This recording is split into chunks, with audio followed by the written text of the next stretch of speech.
Hi hello வணக்கம். இன்றைக்கி நம்ம சேனலில் என்ன பார்க்க போகிறோன்னா ரொம்ப டேஸ்டியான கபாப் செய்கிறது எப்படின்னு தான் பார்க்க போகிறோம். நான் இன்றைக்கி கபாப் செய்யறதுக்காக 1 கிலோ அளவுக்கு சிக்கன் எடுத்திருக்கேன். நல்லா வாஷ் பண்ணி எடுத்திருக்கேன். அது கூடவே 3 டேபிள் ஸ்பூன் அளவுக்கு இஞ்சி பூண்டு விழுது ஆட் பண்ணியிருக்கேன். காரத்துக்கு ஏற்ப அளவுக்கு ரெட் சில்லி பவுடர், அதுக்கப்புறம் கபாப் பவுடர் இருக்கு இல்லைங்களா, அது ஒரு பாக்கெட் ஆட் பண்ணியிருக்கேன். அதுக்கடுத்து ஒரு பெரிய எலுமிச்சம் பழத்தில் பாதி எடுத்திருக்கேன். அதுக்கப்புறம் தேவையான அளவு உப்பு போட்டு நம்ம பவுடர் குவான்டிட்டியில் இருக்கு இல்லைங்களா, அது எல்லாமே நீட்டாக கலந்து விட்டுக்கலாம். பிகாஸ் நம்ம எக் போடும்போது அது கட்டி கட்டியாக இருக்கும். ஸோ தேவையான அளவு உப்பு போட்டு ஃபுல்லாகவே நல்லா மிக்ஸ் பண்ணிக்கலாம்.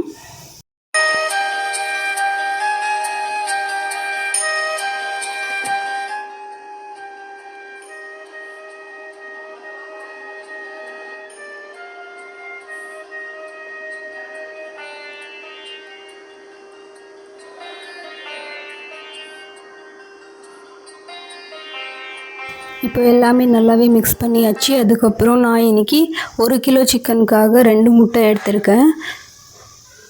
2 முட்டை நம்ம அதில் உடச்சி ஊற்றிட்டு ஃபுல்லாகவே கலந்து விட்டுக்கலாம். எல்லா இன்க்ரீடியன்ஸும் சிக்கனில் நல்லா ஒட்டுற அளவுக்கு கலந்து விட்டுக்கலாம். நம்ம பவுடர்ஸ் எல்லாமே இப்போ சேர்க்க வேண்டாம். இது எல்லாமே நல்லா மேரினேட் ஆனதுக்கப்புறம் கார்ன்ஃப்ளவரும் மைதா மாவு வேணால் 1 ஸ்பூன் சேர்த்துக்கலாம். அப்படி இல்லைனா நான் இன்றைக்கி அரிசி மாவு தான் ஆட் பண்ணியிருக்கேன். கார்ன்ஃப்ளவரும் அரிசி மாவும் இதெல்லாம் ஃபுல்லாக மேரினேட் ஆனதுக்கப்புறம் தான் சேர்க்க போகிறோம். அதுக்கு முன்னாடி இது எல்லாமே நல்லா சிக்கனில் கலந்து விட்டுக்கலாம். இப்போ தேவையான இன்க்ரீடியன்ஸ் எல்லாம் ஆட் பண்ணியாச்சு. நெக்ஸ்ட் ஒரு 1/2 ஹவருக்கு நம்ம இதை மேரினேட் பண்ண போகிறோம். அப்படியே க்ளோஸ் பண்ணி வச்சிடலாம்.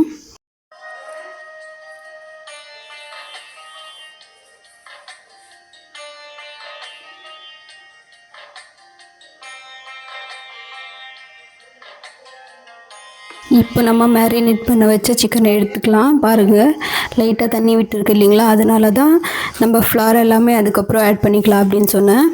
நான் இப்போ கார்ன்ஃப்ளவர் ஆட் பண்ண போகிறேன். ஒரு 1/2 கப் அளவுக்கு ஆட் பண்ணியிருக்கேன். கார்ன்ஃப்ளவர் நம்ம ஆட் பண்ணும்போது நல்லா கிறிஸ்பியாக வரும். அதுக்காக தான் கார்ன்ஃப்ளவர் ஆட் பண்ணியிருக்கேன். அதுக்கப்புறம் இன்னொரு 1/2 கப் அளவுக்கு அரிசி மாவு ஆட் பண்ணியிருக்கேன். எல்லாமே நல்லா கலந்து விட்டுக்கலாம். கட்டி கட்டியாக இல்லாமல் நல்லா கலந்து விட்டுக்கலாம்.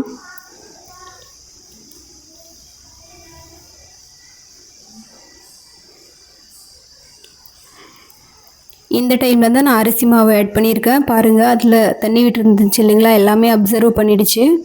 அதுக்காக தான் இது எல்லாமே லாஸ்ட்டில் ஆட் பண்ணியிருக்கேன்.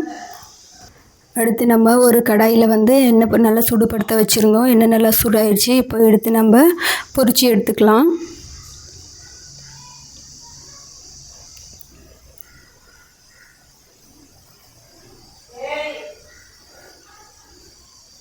பார்த்தாலே தெரியும், அவ்வளோ அழகாக வந்திருக்கு. அவ்வளோ டேஸ்டியாகவும் இருந்துச்சு.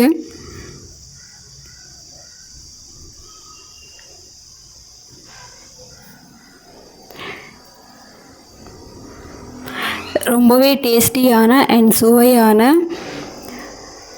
சிக்கன் கபாப் ரெடி ஆகிடுச்சு. நீங்களும் வீட்டில் ட்ரை பண்ணி பாருங்கள். ட்ரை பண்ணி பார்த்துட்டு எப்படி இருக்குன்னு கமெண்ட் செக்ஷனில் மறக்காமல் சொல்லுங்கள். உங்களுக்கு இந்த வீடியோ பிடிச்சிருந்தா லைக் பண்ணுங்கள், ஷேர் பண்ணுங்கள் அண்ட் சப்ஸ்கிரைப் பண்ணுங்கள். தேங்க்ஸ் ஃபார் வாட்சிங் அண்ட் கீப் சப்போர்ட்டிங். பாய்.